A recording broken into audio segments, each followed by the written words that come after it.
Good morning students of class fifth. आज मैं आपको चैप्टर 12 एंड 13 दोनों ही एक्सप्लेन करने जा रहा हूँ।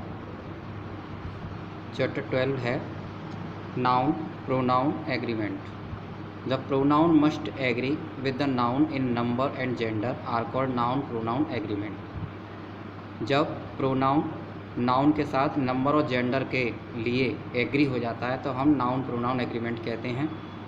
Now read the following sentence. Hema is happy. Hema खुश है because she has one the medal in dance competition, क्योंकि उसने डांस कंपटीशन में मेडल जीत लिया है। तो हेमा के लिए यहाँ शी आया है, यहाँ नाउन और यहाँ प्रोनाउन। तो नाउन प्रोनाउन का एग्रीमेंट हो रहा है।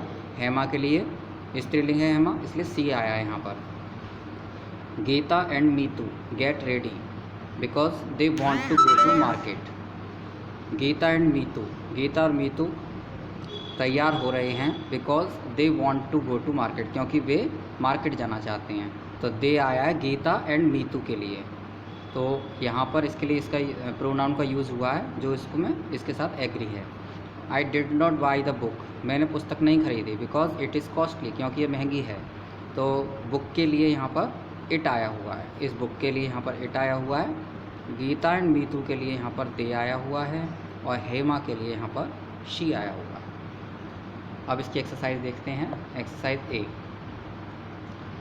Fill in the blank with suitable pronouns. Some people came here, कुछ लोग यहाँ आए।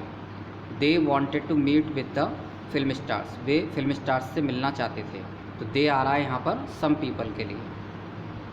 Next, is this my cap और योर्स, क्या ये मेरी कैप है या आपकी? तो यहाँ पर योर्स आया। Next, my mother was blaming me for my failure in the exam, मेरी माँ मुझ पर परीक्षा में असफल होने का आरोप लगा रही थी या दोष लगा रही थी। वेयर आर माई पेन्स, मेरे पेन्स कहाँ हैं? I am looking for them, मैं उनको ढूंढ रही हूँ। फॉर एन आवर, एक घंटे से। हु हैज़ केप्ट देम, उसे किसने रख दिया है, उनको किसने रख दिया है। Sonia was late, Sonia late हो गई थी। So the captain was angry with her, इसलिए कैप्टन उससे नाराज़ थे। तो यहाँ हर आया है सोनिया के लिए। और यहाँ पर हु भी, ये who has kept them interrogative pronoun आया हुआ है, यहाँ पर्सनल प्रोनाउंस हैं। तो ये नाउन के अकॉर्डिंग सभी आए हुए हैं और नाउन के साथ इन प्रोनाउन का एग्रीमेंट है पर नंबर और जेंडर के अकॉर्डिंग। अब हम नेक्स्ट चैप्टर 13 पे चलते हैं। Chapter 13, verb. A verb is a word which tells about the action of a noun और प्रोनाउन। नाउन और प्रोनाउन का एक्शन बताने वाले शब्दों को हम वर्ब कहते हैं। Now read the following sentence. First है, the girl dances in the party, लड़की पार्टी में नाचती है। The boys are playing cricket, लड़के क्रिकेट खेल रहे हैं। A baby cried so much for milk, एक शिशु दूध के लिए बहुत ज़ोर से रो रहा था। काइंड्स ऑफ वर्ब, वर्ब के काइंड्स क्या क्या हैं? ट्रांजिटिव वर्ब, इंट्रांजिटिव और इनकम्प्लीट वर्ब। ट्रांजिटिव वर्ब क्या होते हैं? The verb which has a subject and an object to complete the sense, ऐसी वर्ब जिनका एक सब्जेक्ट होता है और सेंस कंप्लीट करने के लिए ऑब्जेक्ट होता है, उसे हम ट्रांजिटिव वर्ब कहते हैं। Now read the following sentence. Anil plays cricket, Anil cricket खेलता है। Seema and Reema sing a song in the party, Seema और रीमा पार्टी में गीत गाती हैं। तो यहाँ पर प्लेज, सिंग, ये सभी ट्रांजिटिव वर्ब्स हैं, क्योंकि इनको अपना सेंस कंप्लीट करने के लिए ऑब्जेक्ट की ज़रूरत है। प्लेस के बाद ऑब्जेक्ट क्रिकेट आया हुआ है, सिंग के बाद यहाँ ए सॉन्ग आया हुआ है। Next, intransitive verb. Intransitive verbs क्या होती हैं? इनट्रांजिटिव वर्ब होती हैं the verb which has not an object to make sense, ऐसी वर्ब जिनको अपना सेंस पूरा करने के लिए ऑब्जेक्ट की ज़रूरत नहीं होती, उसे हम इनकम्प्लीट वर्ब, इनट्रांजिटिव वर्ब्स कहते हैं। It makes a good sense itself, ये अपने आप में ही सेंस देती हैं। For example, now read the following sentence. Reena seems happy, Reena प्रसन्न दिख रही है या रीना प्रसन्न लगती है। तो यहाँ पर सीम्स के बाद ऑब्जेक्ट के आने की ज़रूरत नहीं है, इसलिए सीम्स अपने आप में सेंस कंप्लीट कर रही है, ये इनट्रांजिटिव वर्ब है। नेक्स्ट, सेकंड है, द गर्ल इज़ सैड, लड़की दुखी है। तो यहाँ पर इज जो है वो अपने आप में सेंस कंप्लीट कर रहा है, इसलिए यहाँ पर ये इंट्रांजिटिव वर्ब है।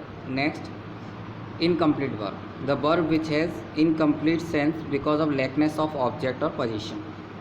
तो verb, the verb which has incomplete sense, verb में इनकम्प्लीट सेंस होता है बिकॉज ऑफ लैकनेस ऑफ ऑब्जेक्ट और पोजीशन, ऑब्जेक्ट और पोजीशन की कमी की वजह से। तो कशिश सीम्स, कशिश लगती है, तो सीम्स दैट मीन्स ये इनकम्प्लीट वर्ब हो गई, क्योंकि इसके बाद कोई भी ऑब्जेक्ट या कोई भी पोजीशन वाले वर्ड्स नहीं आए हैं। तो एक्सरसाइज देखते हैं। A exercise, pick out verbs and write whether they are transitive और इंट्रांजिटिव। हमें इसमें से वर्ब्स पिक आउट करनी है और ये भी बताना है कि वो ट्रांजिटिव हैं या इंट्रांजिटिव हैं।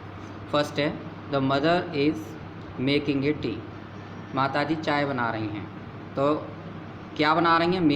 Making A T. तो यहाँ पर मेकिंग को अपना सेंस पूरा करने के लिए टी की ज़रूरत है, यानी कि ऑब्जेक्ट की ज़रूरत है, तो यहाँ ट्रांजिटिव वर्ब होगा। तो ये इज़ मेकिंग जो है ट्रांजिटिव वर्ब है। शी सिंग्स, वह गाती है, तो यहाँ पर ये ट्रांजिटिव वर्ब। नेक्स्ट, ही डांसेस वेल, वह अच्छा नृत्य करती है, इंट्रांजिटिव।